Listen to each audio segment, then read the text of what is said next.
Donc tout d'abord, je suis heureux de me retrouver ici en cette fête de l'Immaculée Conception, à l'île Bouchard.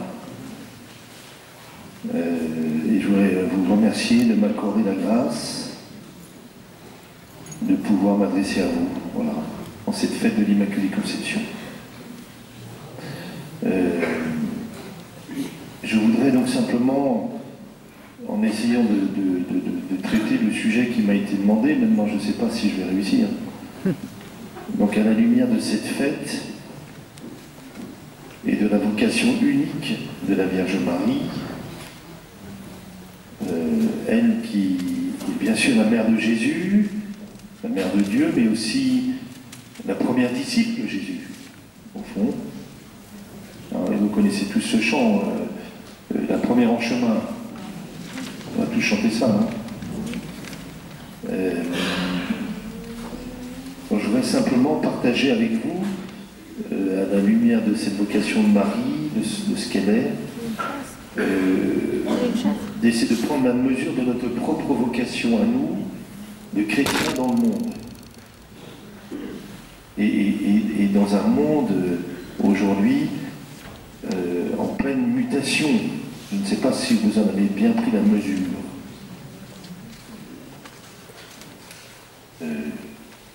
Bon. Les chrétiens dans le monde face à un certain nombre de défis qui sont en réalité des lieux où Dieu nous attend.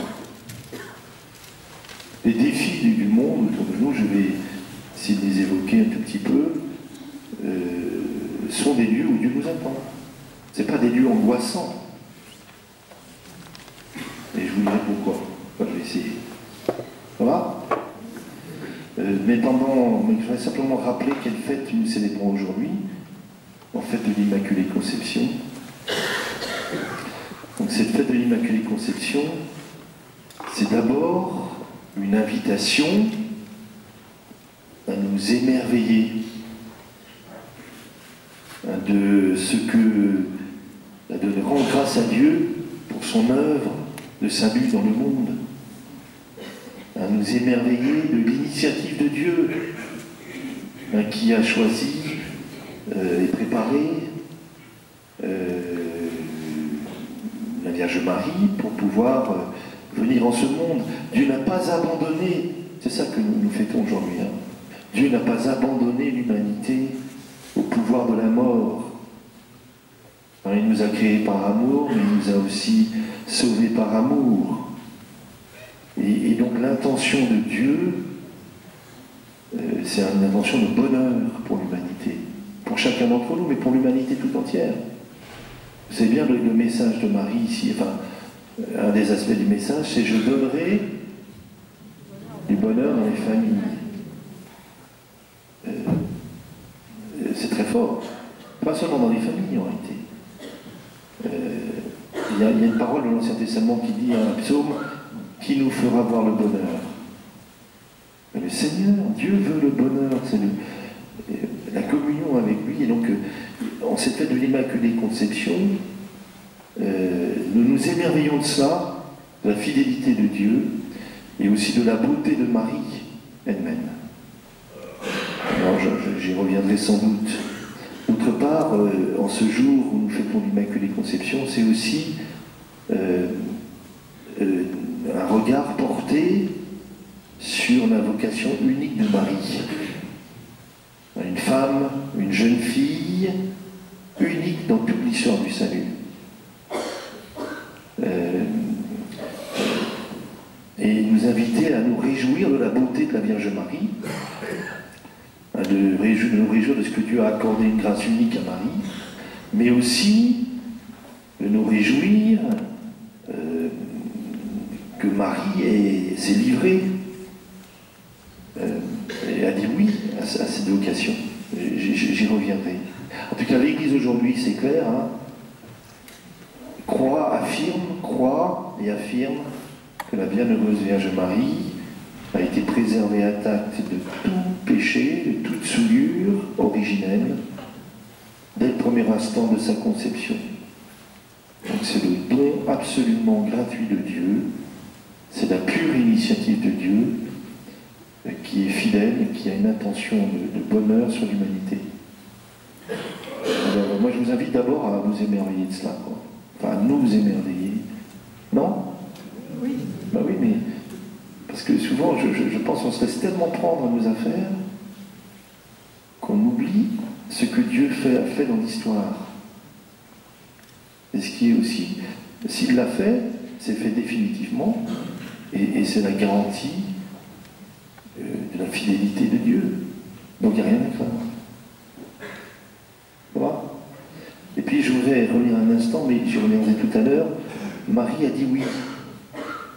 Donc elle s'est livrée au don de Dieu. Elle aurait pu dire non, vous savez?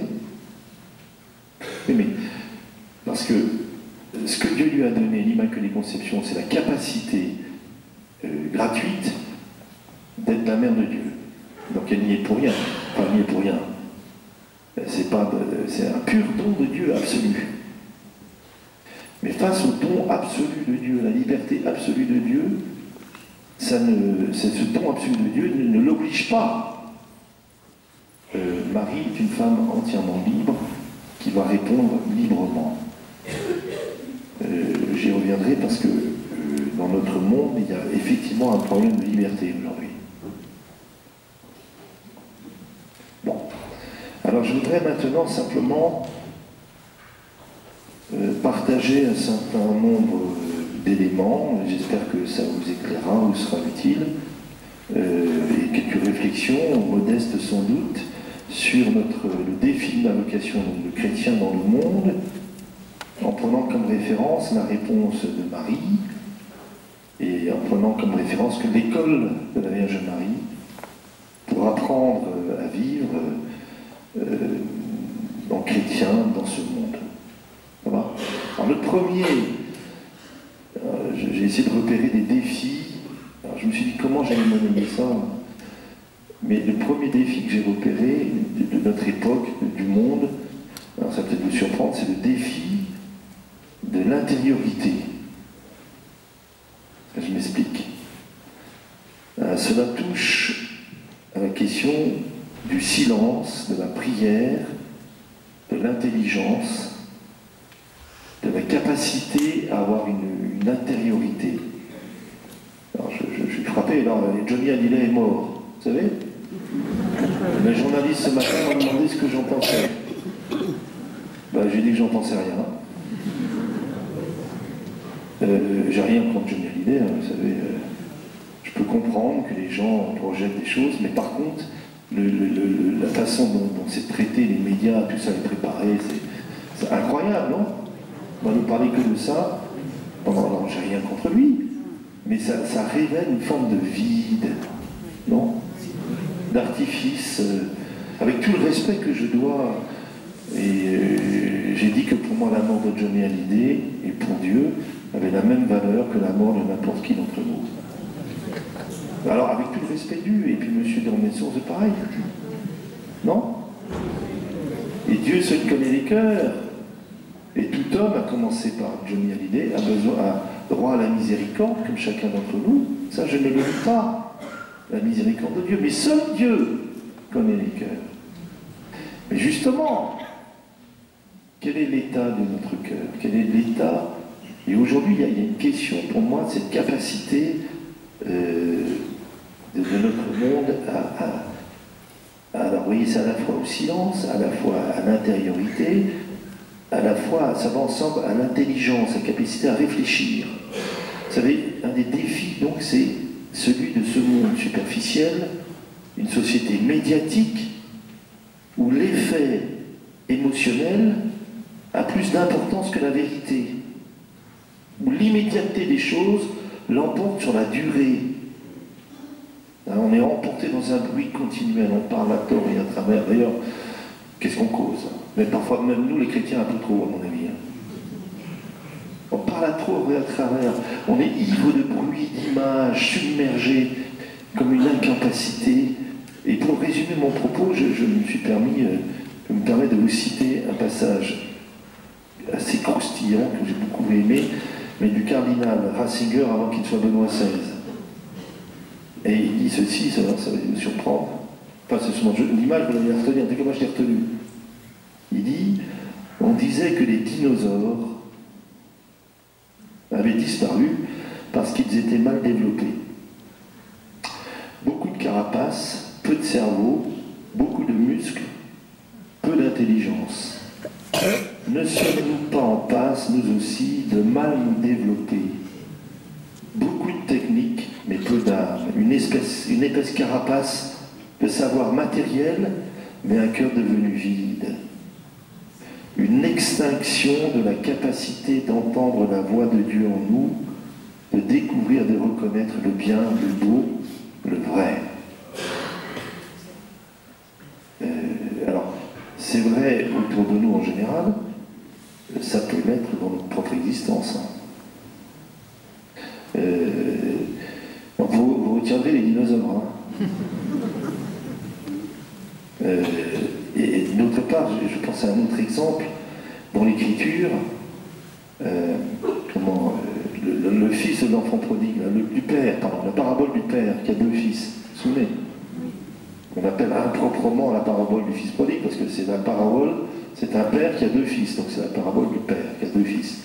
Le premier, vous connaissez bien l'histoire comme moi, à quel moment sa vie bascule? Non, c'est pas quand il n'a plus rien, c'est juste après. Non, il n'a plus rien, il a faim, tout ça. Il se met à... Il rentre, le texte dit, il entre en lui-même. Il commence à changer le jour où il se met à réfléchir, au sens fondamental du terme. Où il entre en lui-même.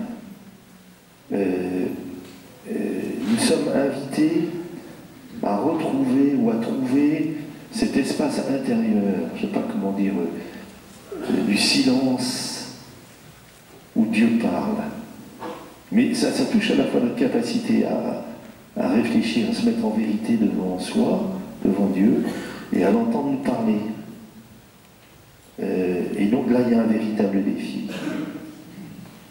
Vous savez, le silence, c'est pas simplement se taire. Moi, à mon avis, ça commence comme ça. C'est une des grandes difficultés des jeunes générations. Il y a vraiment une difficulté, je ne sais pas comment ils vont faire. C'est toujours dans le bruit. Mais mettez les gens au silence 10 minutes. Vous allez voir, c'est extrêmement difficile. Mais je connais aussi des chrétiens. On dit, on va se taire pendant une journée. Ah, j'ai fait ça dans mon diocèse, j'ai proposé à tous les responsables, les animateurs, les machins, enfin, tous ceux qui s'y croient un peu, quoi. Ils voulaient une retraite, on va en faire une vraie, c'est-à-dire on va se mettre en silence pendant 3 jours. Je me suis aperçu que des gens très engagés, remarquables, de générosité, ne s'étaient jamais tus plus d'1 heure dans leur vie. Oui, mais et pour entrer, mais il ne suffit pas de se taire, parce qu'on peut être en silence, ne rien dire, et être à l'intérieur complètement agité et déchiré même dans nos cœurs. Et il n'y a pas de silence. Non? Pour trouver le silence intérieur, il faut renoncer à toute idée de ce que les gens peuvent penser de nous. À quelle image on a, qu'est-ce que les gens pensent. Il faut renoncer à tout ça. Et Benoît XVI dit, le silence, c'est retrouver un ordre intérieur. C'est de mettre de l'ordre en soi. Et il dit, la paix du cœur et le silence où Dieu peut parler, c'est quand dans notre cœur, la vérité et l'amour sont d'accord entre eux. Vous y réfléchirez. Quand dans notre cœur, la vérité et l'amour sont d'accord entre eux. En tout cas, il me semble qu'il y a à la fois là un défi pour notre époque, particulièrement, et donc aussi pour chacun d'entre nous. Alors bien entendu, comment dire, Marie, la Vierge Marie, un des aspects propres de la Vierge Marie, c'est justement cette intériorité et ce silence. Et je vous le rappelle simplement, 2 choses ou 3 choses. D'abord, j'ai réfléchi à ça, j'ai célébré la messe ce matin, moi, comme vous, je pense, et en méditant le texte de l'Annonciation, je me suis dit, l'Annonciation, Donc Marie, qui est visitée par l'ange, c'est un événement qui va transformer l'humanité, en fait. Mais ça se passe dans le secret, je ne sais pas, vous avez vu? C'est un événement inaperçu du monde. Ça se passe. Et qui est au courant? Ben, Marie et le bon Dieu, quoi. Et l'ange Gabriel. Mais cet événement, qui est l'événement d'un événement majeur de l'histoire de l'humanité, se passe dans le secret le plus total. Vous y réfléchirez, parce que moi je pense que en fait tout se joue dans le secret de nos vies. Vous vous souvenez aussi de l'évangile quand on dit que ta main ignore ce que, enfin que ta main droite ignore ce que fait quand tu fais l'aumône et quand tu pries, retire-toi dans le secret, ton Père voit ce que tu fais dans le secret. Quelque chose se joue dans le secret. Alors moi j'ai une question pour vous, qu'est-ce qui se passe quand vous êtes seul dans le secret de vos vies? C'est l'angoisse? C'est les aigreurs qui ressortent? Qu'est-ce qui se passe dans Parce que vous savez bien, les plus belles choses de l'existence, les plus beaux sentiments, les choix les plus importants se font dans le secret. Les pires folies et les pires péchés aussi d'ailleurs. Non? En tout cas, dans une société qui est extrêmement médiatique, où on passe énormément de temps à l'image, mais nous-mêmes. Qu'est-ce que la dame de la paroisse va penser de moi? Vous savez, c'est ça, hein? Qu'est-ce qu'on pense de moi? Et comment nous entrons dans ce secret avec Dieu? Voilà. Ok? Je me permets, c'est une phrase peut-être un peu rapide, mais j'en suis persuadé, l'avenir du monde se joue à l'intérieur, dans le secret de ce rapport secret entre nous et Dieu. Donc l'autre point, c'est Marie, on dit d'elle qu'elle gardait cela en son cœur.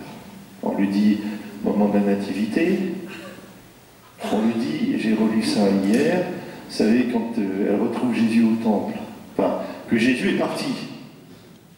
Et Marie vit une extrême douleur. Hein. On dit, regarde, elle dit, regarde comment ton père et moi, donc Joseph, nous avons souffert en te cherchant. C'est-à-dire, elle ne comprend pas. Marie, moi ça me rassure, il y a des moments où elle ne comprend pas. Et juste après on dit, mais elle gardait ces événements dans son cœur.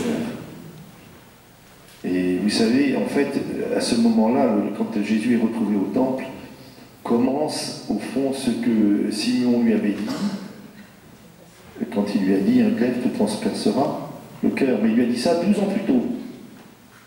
Mais elle ne le comprendra totalement que parce qu'il a 12 ans. À quel moment elle va le comprendre? Quand il aura 33 ans environ. Donc vous avez combien d'années?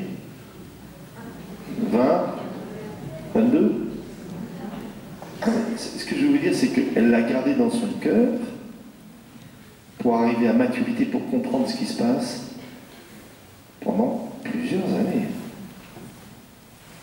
Nous qui avons un rapport au temps, mais dans l'immédiateté. Marie est vraiment une école. Vous y réfléchirez, elle garda cela dans son cœur. D'autre part, peut-être pour alimenter encore mon propos, c'est des choses assez profondes en réalité. C'est quand Jésus dit qui sont ma mère, mes frères, mes sœurs, puis à un moment il regarde ses disciples. Mes frères, mes sœurs, ma mère sont ceux qui... Non, avant de la garder, ils font quoi? Qui écoutent la parole de Dieu et qui la gardent. Bon. Qui écoutent. Vous savez bien que la plus grande difficulté, notre difficulté, c'est vraiment d'écouter. La majorité des gens n'écoutent pas. Et quand ils viennent dire au prédicateur, ça m'arrive, ça m'énerve, vous savez, on ne pourra pas me le faire à la fin. Ah, mon Seigneur, mon Père, je suis bien d'accord avec vous. Avant, c'était très bien. C'était très bien parce que vous êtes d'accord avec moi. Mais si j'avais dit quelque chose avec lequel vous n'étiez pas d'accord,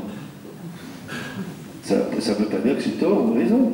Est-ce que je suis capable d'entendre quelque chose de nouveau? Dieu peut me dire des choses avec lesquelles je ne suis pas d'accord. Suis-je capable d'entendre, d'écouter et de garder pour que ça fasse son chemin en nous? En tout cas, premier défi, vous voyez, c'est à la fois personnel, et vous voyez bien que le modèle ou la présence de Marie peut être pour nous une école. Le défi de l'intériorité, du silence. Alors j'ai évoqué l'intelligence, je vous dis simplement un mot parce que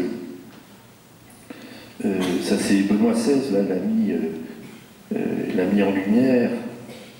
Enfin, c'était un de ses combats et c'est pas fini. On voit bien, c'est que Benoît XVI veut remettre la place de l'intelligence dans la société. La raison. La raison, c'est pas simplement la raison spéculative, brillante, universitaire. Moi, je connais des universitaires qui sont brillants, mais ne sont pas très intelligents. L'intelligence, c'est la capacité au rapport au réel. Et aujourd'hui, dans un monde qui a une intelligence technique, mais on a réduit l'intelligence à l'émotion. Et alors il y a un enjeu, c'est autour de l'intériorité. Alors, bien sûr, ça touche à la question de la prière, ce que je suis en train de dire là. Vous priez. Mais vous voyez, prier, c'est quoi? Ouais, le compte, alors on ne va pas faire un cours sur la prière ici, mais comme disait Jean-Paul II, on demandait au pape Jean-Paul II, c'était les jeunes, quand certains, si, la génération qui ici était née déjà. Et moi j'y étais au Parc des Princes, et il y a eu une question des jeunes, j'entends encore toujours la réponse. Comment le pape prie-t-il? Et il répond comme tout le monde. C'est-à-dire, j'essaye d'écouter, je lui parle, et surtout je l'écoute. La prière, le danger, c'est de réduire la prière à la piété. Alors j'ai rien contre les actes de piété, ça nous aide, honnêtement. Mais vous pouvez poser des actes de piété, avoir vos petites dévotions personnelles, tout à fait valables, et ne pas prier. La prière, c'est vraiment un dialogue long avec le Seigneur. Un dialogue qui, à un moment, transforme notre existence. Prier, c'est pas d'abord dire à Dieu, lui donner notre avis pour qu'il change d'avis. C'est le contraire. C'est rentrer en dialogue avec lui pour que petit à petit il nous montre ce que lui attend. Tu vois? En tout cas, il y a un enjeu sur la prière et je me suis dit quand même, ici Aline Bouchard, la Vierge Marie, c'est frappant, enfin, elle apprend à prier aux gamins, aux jeunes, aux enfants, non? Plusieurs fois, un chapelet, mais au fond, elle apprend à prier. D'ailleurs, pas pour rien qu'on a fait le choix d'appeler Notre-Dame de la prière. Mais c'est lié à tout ce que je vous ai dit, l'intériorité, tout ça. Donc, premier défi, je pourrais dire que l'un des défis du monde, c'est prie-t-on encore?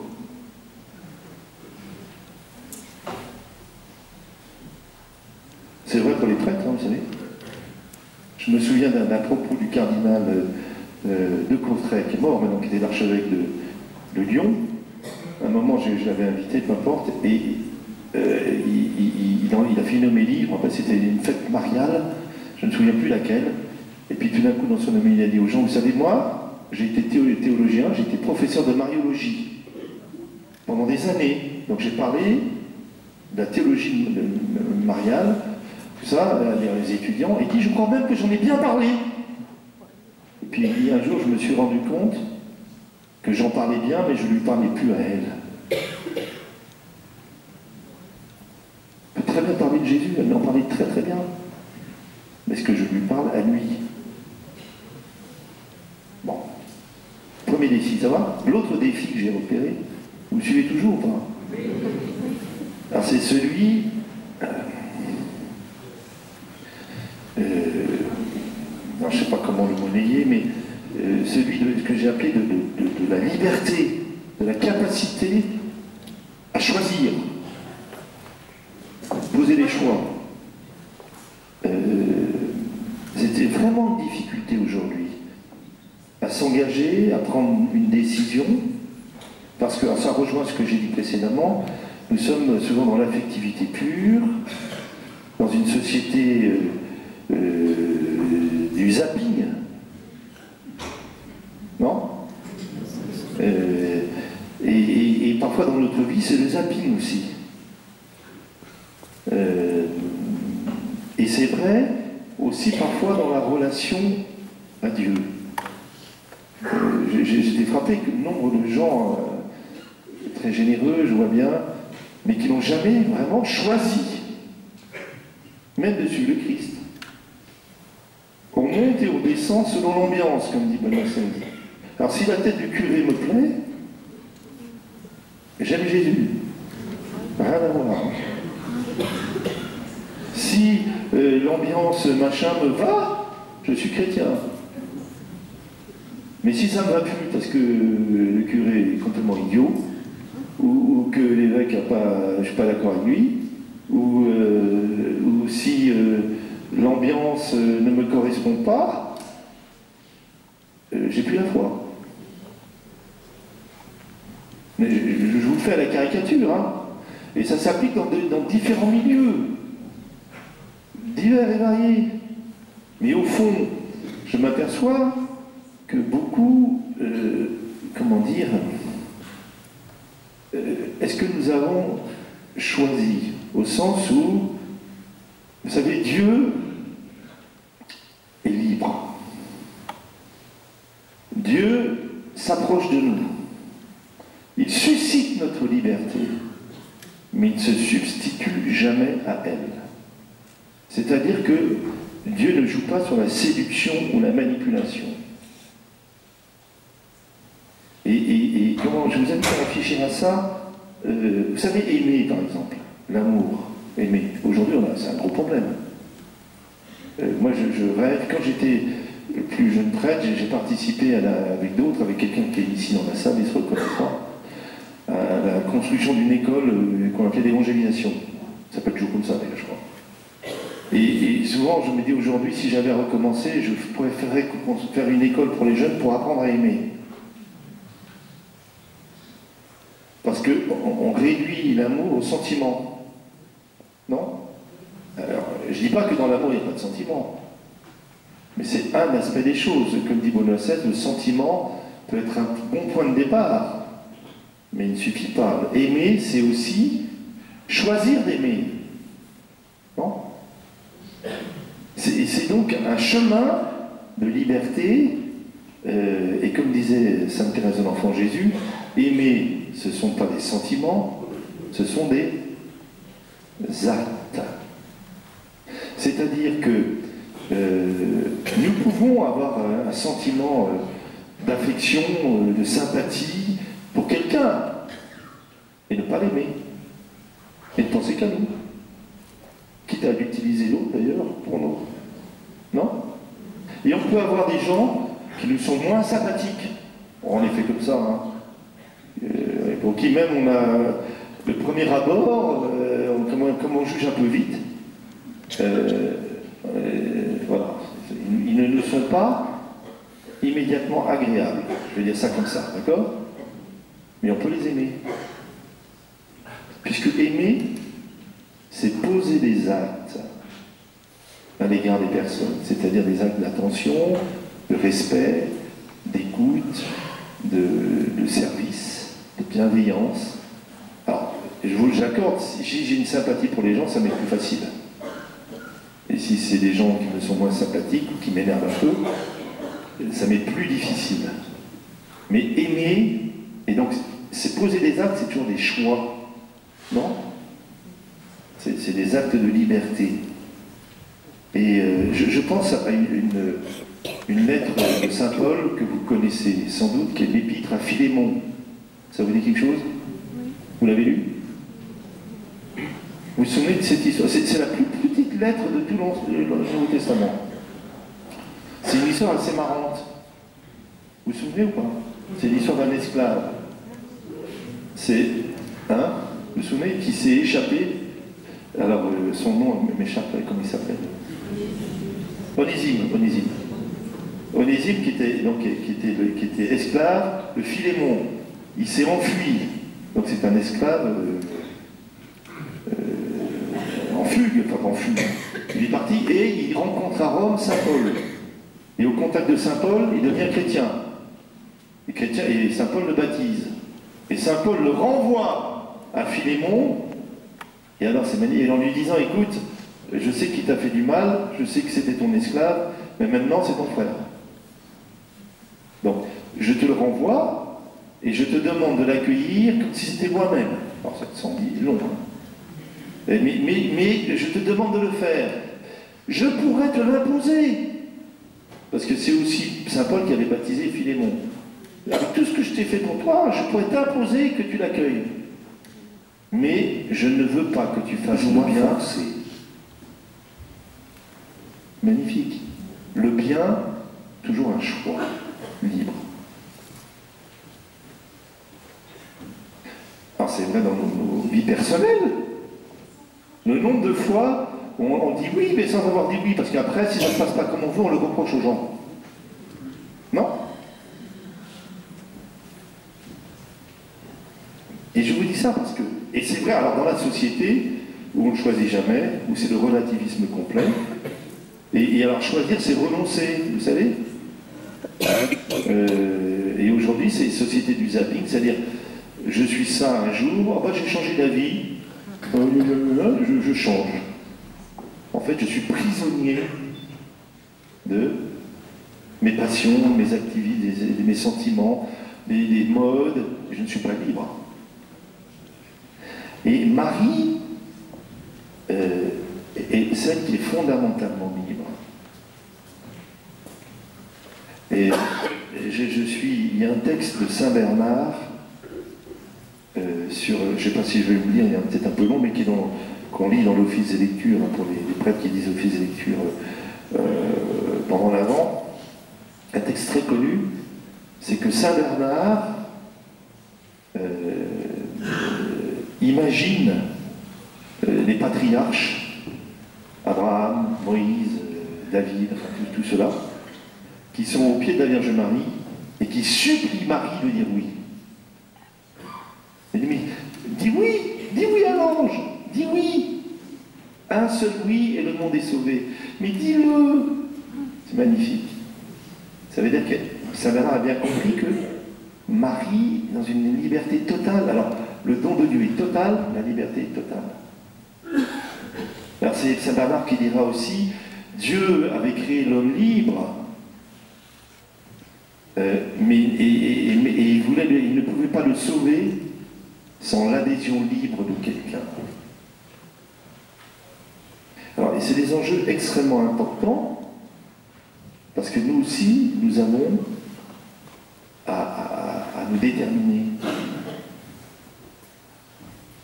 Vous connaissez tous le passage de l'Évangile qui dit « Celui qui veut me suivre, qu'il renonce à lui-même, qu'il prenne sa croix et qu'il me suive. » Alors, beaucoup de gens généreux disent « Ah, bon, il faut que je prenne ma croix. » D'ailleurs, en s'imaginant d'ailleurs qu'ils vont en avoir d'autres que celles qu'ils ont déjà.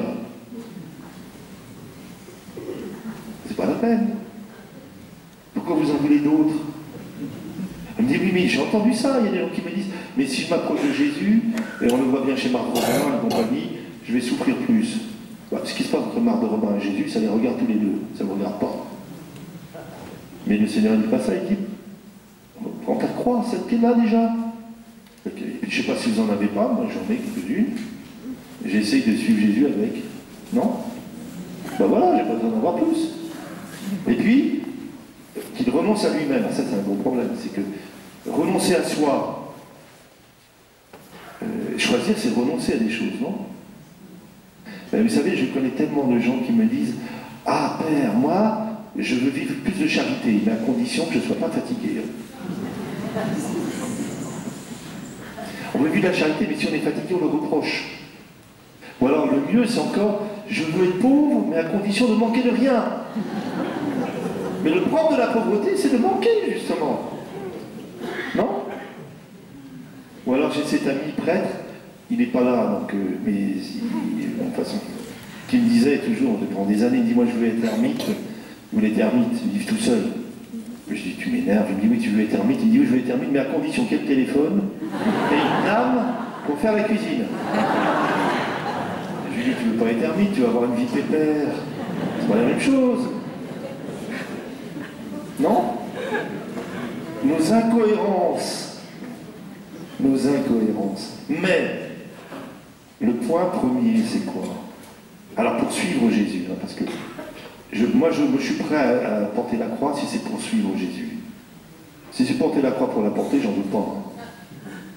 Renoncer à moi-même, je veux bien, mais c'est pour suivre Jésus.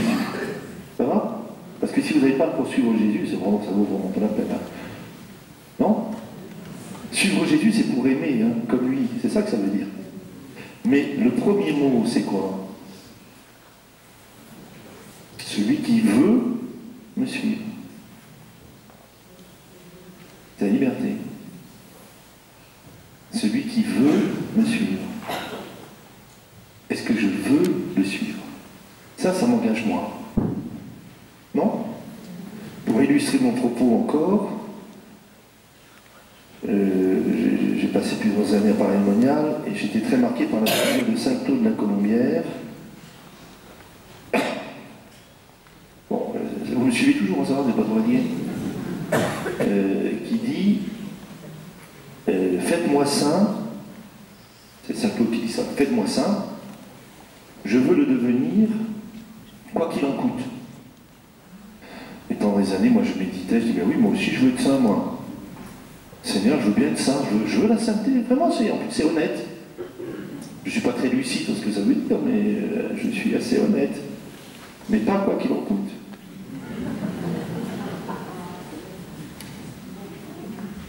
Pas quoi qu'il en coûte.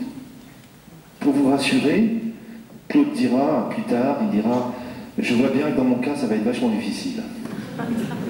Mais je suis déterminé, il faudra beaucoup de temps. Et c'est là qu'il dira aussi, c'est à vous de tout faire. Mais il est déterminé.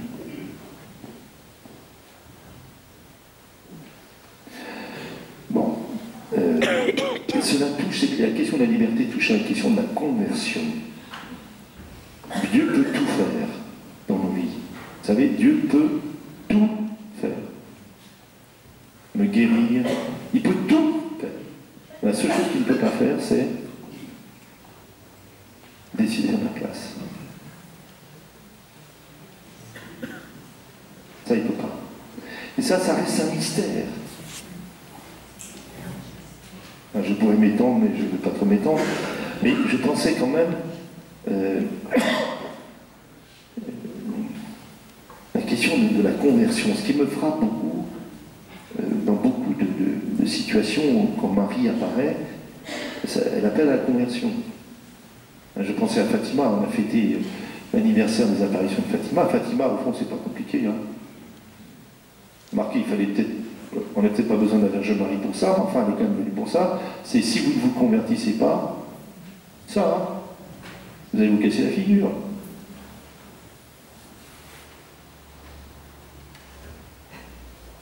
Et c'est pas réussir. C'est pas, moi, je vois bien que sans la grâce de Dieu, j'y arriverai pas. Mais c'est une détermination. Ça va? Et en fait, je pense, j'hésite à vous le dire, mais je vais quand même le faire parce que ça me fait plaisir. En fait. Je pense qu'en fait, la question de la liberté, c'est le choix de ne plus être centré sur soi-même. Et c'est le propre même de la Vierge Marie.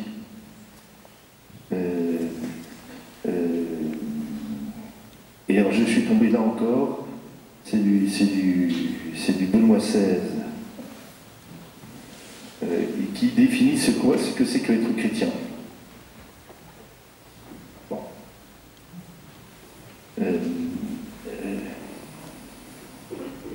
Je vous lis du moins en partie. Aimer chrétiennement, ce n'est pas seulement aimer celui qui nous est sympathique. Il nous plaît, il nous convient. C'est encore moins aimer celui qui a quelque chose à nous offrir ou dont nous pouvons attendre des avantages. Aimer chrétiennement, cela veut dire aimer comme le Christ, c'est-à-dire être bon envers celui qui a besoin de notre bonté, même s'il ne nous est pas sympathique. Cela signifie s'engager sur le chemin du Christ, opérant ainsi une sorte de conversion copernicienne de notre propre vie. Car en un certain sens, nous vivons comme avant Copernic. Vous savez qui est Copernic? C'est lui qui a découvert que la Terre tournait autour du Soleil, et pas le contraire. C'est ça la révolution copernicienne.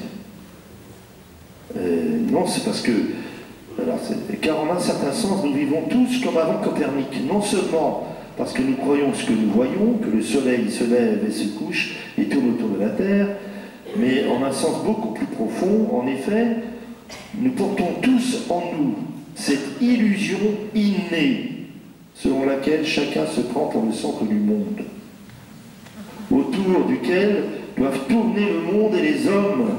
Et nous devons tous découvrir que nous nous construisons et ne voyons les choses et les êtres que par rapport à notre moi, et considérons comme des satellites évoluant autour du point central de notre ego. Devenir chrétien est donc très simple et pourtant bouleversant. C'est précisément opérer cette conversion copernicienne de ne plus se considérer comme le centre du monde autour duquel les autres doivent graviter, pour au contraire commencer d'affirmer avec le plus grand sérieux que nous sommes une des nombreuses créatures de Dieu, évoluant ensemble autour de Dieu, qui est le centre de l'univers. Bon, vous en tirez ce que vous voulez. Ça s'applique toujours, vous voyez, à nous personnellement, mais aussi à notre monde, bien entendu. Alors, troisième défi, ça va? Je ne sais absolument pas quelle heure il est. Il est quelle heure? Ah, j'ai encore un quart d'heure. Ça va? Il est 15h15 déjà? À 15h15, je m'arrête, c'est ça. Alors, c'est le défi, écoutez bien, de l'espérance et de la joie. Nous sommes dans un monde tenté de désespoir. C'est la conséquence du vide engendré, du vide ambiant, et qui engendre la tristesse et la violence. Je me souviens toujours d'une conversation avec le cardinal Lustiger.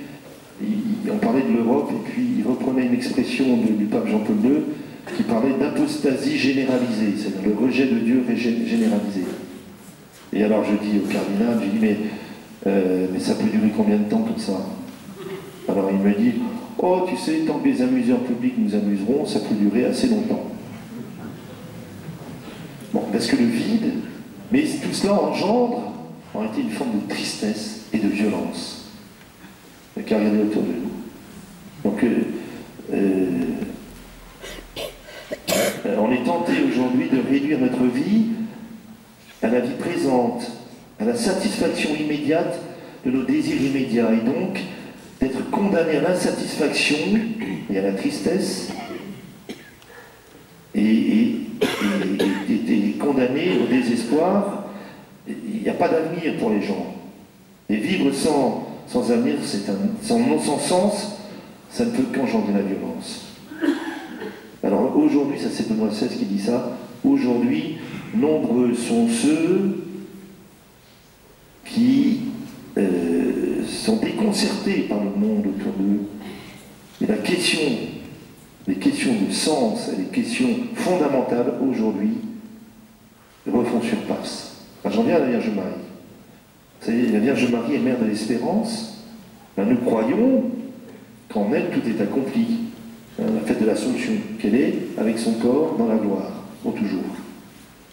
Donc en elle nous est rappelé à travers notre vocation ultime, le ciel, c'est-à-dire la communion plénière avec Dieu. Je pense toujours à l'Ancien Testament quand le prophète dit « Je vous donnerai un avenir et une espérance ». Alors, je fais un peu rapide, nous sommes invités, tout chrétiens, à vivre le regard tourné vers les réalités du ciel. Vous connaissez ce passage aussi de Saint Paul, notre cité est dans les cieux. Et il y a un passage aussi de ces Thessaloniciens, de Saint Paul, qui dit « Vous ne devez pas être abattus comme les autres, qui n'ont pas d'espérance. » Vous savez, je vous le dis simplement, si Marie est présente dans votre vie, le royaume de Dieu est déjà achevé en elle. Donc le bonheur du ciel est déjà avec vous. Comment vous dire cela? C'est très rapide parce que je dois respecter le temps. C'est quand on sait qu'on a un avenir, le présent en est transformé. Nous savons que nous avons un avenir. Vous savez ça? Ou alors, Paul VI avait une expression magnifique. Bienheureux Paul VI. Il dit, un chrétien vient dans le monde à partir de l'avenir. C'est-à-dire que notre vie, c'est saint Paul, nous sommes déjà ressuscités. C'est pour ça qu'on a été baptisés et tout. Hein. Nous sommes déjà avec lui. Et nous venons dans le monde à partir, non pas du passé, mais à partir de l'avenir. Et je vous demande d'y réfléchir. Les chrétiens ne sont pas les gens du passé, mais de l'avenir. Et quand on parle de l'avenir, c'est que nous pensons qu'il y a un avenir, mais c'est l'avenir qui est déjà réalisé dans le Christ, et dont Marie vit totalement, qui est le ciel. Alors c'est pas pour fuir le monde, mais ça nous conduit à être présent dans le monde autrement. Ça va? Oui. Alors j'en viens peut-être à mon sujet de fond, en tout cas dans ce que j'aimerais bien que vous reteniez, c'est que du coup notre vocation dans le monde, nous chrétiens, c'est quoi? C'est de vivre de l'espérance dans un monde qui parfois n'en a plus. Vous connaissez tous, et je pense que pour éclairer mes propos, il y a une lettre bien connue de la fin du IIe siècle, qui s'appelle la fameuse lettre à Diocnète. Ça vous dit quelque chose? Ah ben, vous aurez vraiment appris quelque chose à quelques-uns. Ça, c'est un texte de référence très actuel. C'est le premier chrétien qui décrit. Alors, on sait à qui elle était adressée, à ce fameux Diocnète, mais on ne sait pas qui l'a écrit. Mais cette lettre est très connue. Et elle est d'une grande actualité. Alors je vous en lis quelques passages. Les chrétiens ne se distinguent des autres hommes ni par le pays, ni par le langage, ni par les coutumes, car ils n'habitent pas des villes qui leur soient propres. Ils n'emploient pas quelques dialectes extraordinaires. Leur genre de vie n'a rien de singulier. Leur doctrine n'a pas été découverte par l'imagination ou les rêveries d'un esprit inquiet. Ils ne sont pas, comme tant d'autres, des champions d'une doctrine d'origine humaine. Ils habitent les cités grecques, les cités barbares, suivant le destin de chacun. Ils se conforment aux usages locaux, pour les vêtements, la nourriture, le reste de l'existence, tout en manifestant des lois paradoxales et extraordinaires dans leur manière de vivre. C'est-à-dire que notre manière de vivre est paradoxale par rapport au monde, mais extraordinaire. Ils résident chacun dans sa propre patrie, mais comme des étrangers domiciliés. Ils s'acquittent de tous leurs devoirs de citoyens et supportent toutes les charges comme les étrangers. Leur terre étrangère leur est une patrie, et toute patrie leur est une terre étrangère. Ils se marient comme tout le monde, ils ont des enfants, mais ils n'abandonnent pas leur nouveau-né. Ils prennent place à la table commune, mais qui n'est pas une table ordinaire. Ils sont dans la chair, mais ils ne vivent pas selon la chair. Ils passent leur vie sur la terre, mais ils sont citoyens du ciel. Leur manière de vivre est plus parfaite que les lois. Ils aiment tout le monde et tout le monde les persécute. On ne les connaît pas, et on les condamne, on les tue, mais c'est ainsi qu'ils trouvent la vie. Ils sont pauvres et font tant de riches. Ils manquent de tout, et ils ont tout en abondance. On les méprise, et dans ce mépris, ils trouvent leur gloire. Enfin, je vous passe les détails. En un mot, ce que l'âme est dans le corps, les chrétiens le sont dans le monde, l'âme répandue dans tous les membres du corps, comme les chrétiens dans les cités du monde. Et puis la phrase finale, qui est magnifique, dit le poste. Alors écoutez bien, le poste que Dieu leur a fixé est si beau qu'il n'aurait pas permis de le déserter. Alors, vous savez que quand j'ai fait allusion, le monde a changé. Je ne pensais pas la première fois, ne vous inquiétez pas. Vous savez, nous sommes, je ne sais pas si vous avez mesuré, et je m'arrêterai sur ces propos après, mais nous ne sommes plus dans une chrétienté. Vous saviez ça quand même. Ça ni un bien ni un mal, hein. C'est un fait. Alors nous avons des racines chrétiennes, plus que d'ailleurs les gens l'imaginent, mais la manière de vivre de nos contemporains autour de nous, c'est pas forcément de leur faute, hein. Ils vivent sans, enfin, s'ils ont d'autres références, ils ne les ont plus, ils sont plus chrétiens, quoi. Enfin, ils ne connaissent pas. Ça ne veut pas dire qu'ils sont plus méchants qu'avant. Moi, je connais des chrétiens qui étaient des gens qui avaient une référence chrétienne et qui étaient des... Enfin, excusez-moi. Mais on est passé, je vous fais très rapidement, d'une forme d'adhésion à la vie chrétienne de type sociologique à une adhésion à la vie chrétienne qui maintenant est celle d'un choix personnel. Pour vous dire ça peut-être rapidement, pendant moi j'ai connu ça dans mon enfance, beaucoup de gens étaient chrétiens, mais par osmose sociologique. C'était pas forcément un mal, hein. C'était comme ça. Et dans les campagnes, chez moi, la grande question des gens, c'est je ne veux pas être enterré comme un chien. Moi je l'ai entendu, hein. Alors pour pas être... ce qui est intéressant, parce que au moins il se posait la question de la mort. Qui est une question, qui est la question en réalité, qui est présente partout en fait. Mais on ne veut pas la regarder. Mais je parle comme ça, c'est-à-dire qu'en disant ça, je sens bien que je suis autre chose qu'un animal. D'accord? Alors pour ne pas mourir comme un chien, c'est-à-dire avoir quelque chose de religieux, il fallait être baptisé. Il fallait être baptisé, enfin, comme on me dit encore, j'espère que vous n'êtes pas comme ça, comme on me dit encore, les gens me disent ça encore dans mon diocèse, et ça, ils pensent me faire plaisir en plus. Ils me disent, ah, Monseigneur, j'ai tout fait, hein. J'ai tout fait. Le baptême, la première communion, la profession de foi, la confirmation, quoique de moins en moins, et puis le mariage, ça c'est pas sûr. Mais en tout cas, quelqu'un fera l'enterrement. En fait, ils n'ont rien fait. Ils n'ont rien fait. Ils ont tout reçu. Ils n'ont rien fait. Qu'est-ce qu'on fait de ce qu'on a reçu? C'est une question. Maintenant, nous étions on est chrétiens comme ça. Alors, ça ne veut pas dire qu'il n'y avait pas de vraie rencontre du Christ. Certains dans ce chemin, qui étaient portés par les étapes de la vie autour de nous, faisaient une découverte véritablement d'être chrétien. Hein. Avec des choses magnifiques, ça a produit des saints quand même. Mais aujourd'hui, ce type d'adhésion n'existe plus. Nous voyons émerger une forme ecclésiale nouvelle. Alors j'ai parlé de la liberté, j'ai parlé de l'intériorité, où c'est une adhésion personnelle.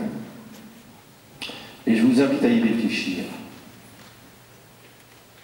Et c'est pour ça que le pape François revient sans cesse, il reprend le pape Benoît là-dessus, à la rencontre personnelle de Jésus. Il invite à cette rencontre personnelle qui modifie l'existence. C'est ça que ça veut dire. Et que nous avons à faire et refaire sans cesse. Mais ça a quelques conséquences. Les chrétiens ne peuvent plus compter sur les lois civiles pour porter leur attachement au Christ. On est obligé pour être chrétien et en vivre chrétien, s'appuyer sur notre attachement au Christ, pas sur autre chose.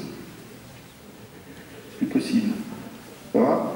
Mais ça veut dire aussi que nous vivons de manière paradoxale. Je viens d'organiser un colloque, peu importe, sur le nouvel art de vivre. Nous devons engendrer un nouvel art de vivre. Les chrétiens doivent engendrer une nouvelle manière de vivre, comme d'autres l'ont fait à d'autres époques. Et je fais venir, comment il s'appelle, le philosophe, la Luc Marion. Il a eu cette expérience, il devient raisonnable d'être paradoxal. Il devient intelligent d'être paradoxal. Et pour vous reprendre, pour faire bref, mais c'est le même thème. Il ne s'agit pas de défendre une identité. Le danger, c'est de faire des tribus de chrétiens identitaires qui vont mourir dans leur coin. bien contents d'être entre eux, mais ça ne change rien à la face du monde. Et le Monseigneur 23, qui vient de quitter sa charge, hein, comme vous savez, il disait « L'essentiel n'est pas l'étendard ». C'est une interview très récente. L'essentiel n'est pas l'étendard, mais la manière de vivre des chrétiens. La cohérence entre les discours et leur choix de vie. Ce qui change la société, ce ne sont pas les déclarations, mais la manière dont vivent les chrétiens. On va avoir les lois qui vont être débattues à nouveau sur GPA, machin, tout ça, l'euthanasie. Alors certains disent, ça va être tous les discours, et ceux qui de toute façon c'est déjà signé d'avance, ce qui est vrai pour une part. Alors est-ce qu'on doit faire une manif? Est-ce qu'on doit dire? Moi je pense qu'à la fin on doit parler, mais c'est pas le discours qui va répondre au problème. La question c'est, est-ce que les chrétiens vont vivre autrement? Je ne sais pas si vous me comprenez. On transforme le monde par la cohérence de notre existence. Alors aujourd'hui, ça peut aller jusqu'au martyr, bien entendu, mais ça, c'est pas tellement un problème, puisque le martyr étant une grâce, ne vous en occupez pas. Ne vous en préoccupez pas. Ça va? Bon. Je vais devoir m'arrêter, mais il me semble que sur ce chemin, Marie, Notre-Dame de la Prière, Marie, Mère de l'Espérance, non? Alors moi, vous savez, je ne sais pas comment vous dire ça, mais vraiment pas peur. Soyez ni prosélyte, mais soyez chrétien sans complexe. Non? Pas compliqué, vous allez rentrer chez vous là, après ce pèlerinage des Bouchards, non? Enfin, vos copines de la paroisse, c'est pas un problème. Enfin, à condition que vous ne passiez pas du temps à casser du sucre sur les copines. Parce que ce qui stérilise, excusez-moi, ce qui stérilise la vie chrétienne, c'est le manque à la charité. Mais vraiment, les ragots, les machins, j'en peux plus. Arrêtons. Par contre, la boulangère du coin, Madame Machin, dans votre boulot, pour ceux qui sont au travail, va vous demander, ah, t'étais où là? J'étais quelque part en Touraine, dans une ville, on était avec des amis, c'était un joli village. Vous n'avez pas menti. Vous avez dit que la vérité, mais pas toute la vérité. Est-ce que vous êtes capable de dire, mais moi, vous savez, je suis chrétienne? C'est ça, c'est pas compliqué. Moi, c'est pas une atteinte à la laïcité de dire qu'on est chrétien. Moi, je suis chrétien, et j'ai été prié, me confier à la Vierge Marie dans un lieu, la Chapelle des Bouchards. Tu peux venir avec moi la prochaine fois, si tu veux. Vous en aurez 10 qui vont peut-être se moquer de vous, mais vous en aurez toujours un pour vous dire, je viendrai bien avec toi. Mais si en plus vous êtes rayonnant de charité, bienveillant, les hommes et les femmes de paix, les gens de tristesse, alors on vous croira. Merci beaucoup.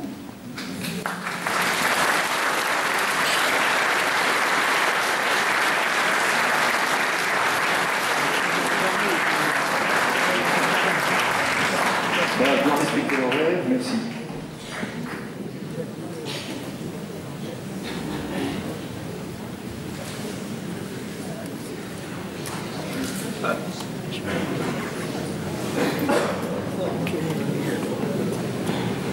Merci beaucoup, monseigneur. Ah, ça c'est vrai, la que j'étais séminariste. Bon, alors une petite pause de 3 minutes. On va se préparer pour les vêpres. J'en profite. J'espère que ceux qui étaient au centre municipal se sont retrouvés dans l'église quand même cet après-midi. Ah, parce que c'est quand même beaucoup plus agréable. Hein.